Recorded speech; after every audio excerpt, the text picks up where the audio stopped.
मासूमों की तस्वीर मध्य प्रदेश के मुख्यमंत्री मोहन यादव को दिखाते हैं जो खांसी का सरकारी सिरप पीकर मौत की नींद सो गए। शायद बच्चों की तस्वीर देखकर सरकार लापरवाही की नींद से जाग जाए और बच्चों को बचाने के लिए कोई कदम उठाए। मध्य प्रदेश में जहरीला कफ सिरप पीने से 20 बच्चों की मौत हो चुकी है। आज अकेले एक दिन में 3 बच्चों की मौत हुई। 1.5 साल की धानी की मौत नागपुर के अस्पताल में हुई। धानी का पिछले 10 दिनों से अस्पताल में इलाज चल रहा था। 2 साल की जेयुषा यदुवंशी भी डॉक्टर की ओर से कफ सिरप उसे दिया गया था। कफ सिरप पीने के बाद जेयुषा की सांसों ने भी उसका साथ छोड़ दिया। जहरीले कफ सिरप ने आज वेदांश को भी मौत की नींद सुला दिया। वेदांश पिछले 1 महीने से अस्पताल में भर्ती था। जहरीले सिरप से सबसे ज्यादा 17 मौतें छिंदवाड़ा में हुई। सोचकर देखिए, एक प्रदेश में 20 बच्चे सरकारी सिरप पीकर मर जाते हैं, लेकिन किसी अफसर या मंत्री की कोई जिम्मेदारी तय नहीं होती। तो क्या इस देश में मौत बस एक नंबर बनकर रह गई है? क्या सरकारें इतनी बेशर्म बन चुकी हैं कि किसी के जीने मरने से उन्हें कोई फर्क नहीं पड़ता?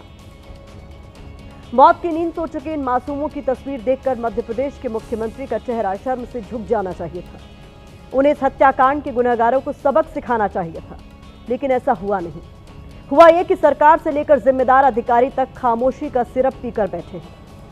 हाँ, जनता के आक्रोश को शांत करने के लिए दुकानों और गोदामों के खिलाफ वही परंपरागत रटा रटाया छापेमारी वाला खेल खेल रहे हैं।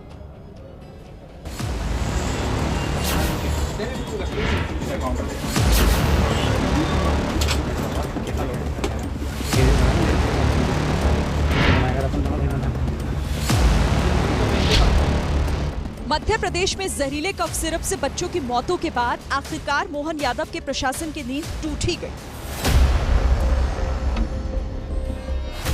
फूड एंड ड्रग्स एडमिनिस्ट्रेशन की टीम ने भोपाल के दवा बाजारों में छापेमारी की। जगह जगह जहरीले कोल्ड ड्रिंक सिरप की चेकिंग की जा रही है।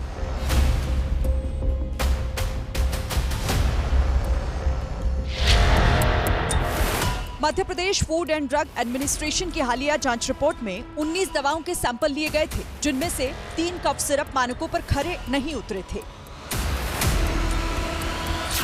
जिनमें cold drink cough syrup, Respifresh TR syrup, Relife cough syrup हैं। अब ड्रग विभाग की टीम जागी है और उसके बाद देखिए लगातार ये छापेमारी की कार्रवाई हो रही है।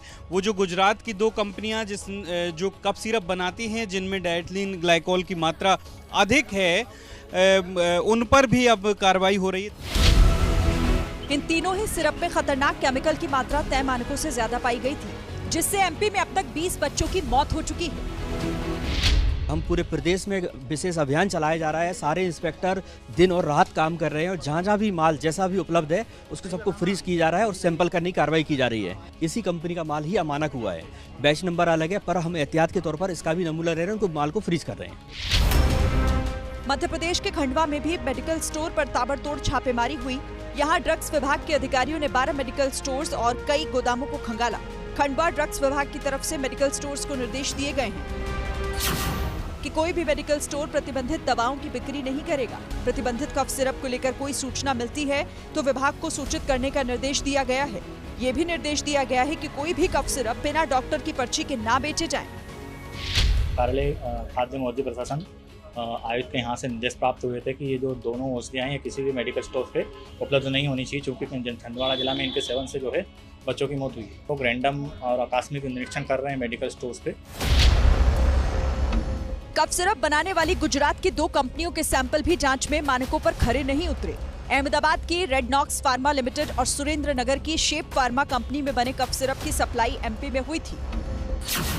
गुजरात में बने रीलाइफ कफ सिरप में जहरीला केमिकल 0.616% मिला था। इसी तरह रेस्पीफ्रेस टीआर में 1.342% डीईजी पाया गया था, जो तय मानक से 0.1% से ज्यादा है। वो दोनों कंपनी को प्रतिबंधित किया गया है और ऑन द काउंटर जितनी भी ये इस कंपनी की दवाएं जो अभी सेल हो रही है उसको रिकॉल करने के लिए आदेश दे दी गई है। मध्य प्रदेश में ड्रग्स विभाग अब तक जगह जगह छापेमारी कर रहा है ताकि मार्केट में मौजूद इन दवाओं को तुरंत हटाया जा सके और बच्चों की जान बचाई जा सके।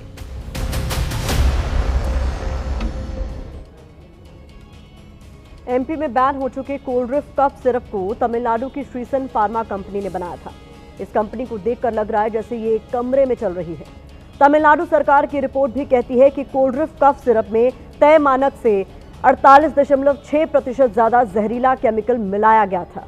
मध्य प्रदेश और राजस्थान में जहरीला कफ सिरप 23 बच्चों की जान पर भारी पड़ चुका है। इसलिए अब दूसरे राज्य भी कफ सिरप को लेकर सख्त कदम उठाने लगे हैं। तमिलनाडु सरकार ने कोल्ड्रिफ्ट कफ सिरप की बिक्री पर प्रतिबंध लगा दिया है। पंजाब में भी कोल्ड्रिफ्ट कफ सिरप पर बैन लगा दिया गया है। केरल में 12 साल से कम उम्र के बच्चों के लिए बिना डॉक्टर के पर्चे के दवाओं पर रोक लगा दी गई है। उत्तराखंड के स्वास्थ्य सचिव ने निर्देश दिए हैं कि 2 साल से कम उम्र के बच्चों को किसी भी तरह की खांसी या सर्दी की दवा नहीं दी जाए। तेलंगाना में कफ सिरप का इस्तेमाल बंद करने को लेकर अलर्ट जारी हुआ है।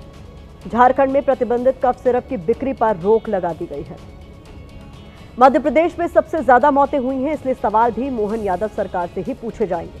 विपक्ष भी सवाल उठा रहा है कि बीजेपी शासित मध्य प्रदेश और राजस्थान के स्वास्थ्य केंद्रों में मौत क्यों बांटी जा रही है, क्यों सरकार मासूमों की मौत की जिम्मेदारी नहीं ले रही।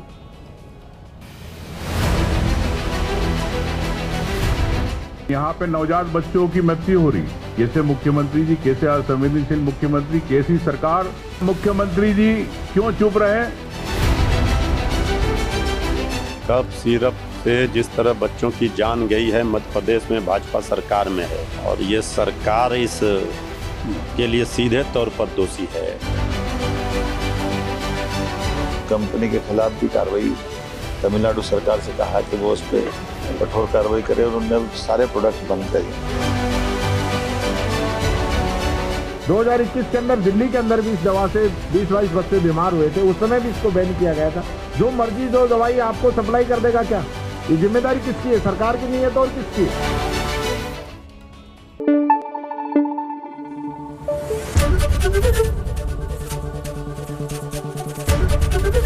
एबीपी न्यूज आपको रखे आगे।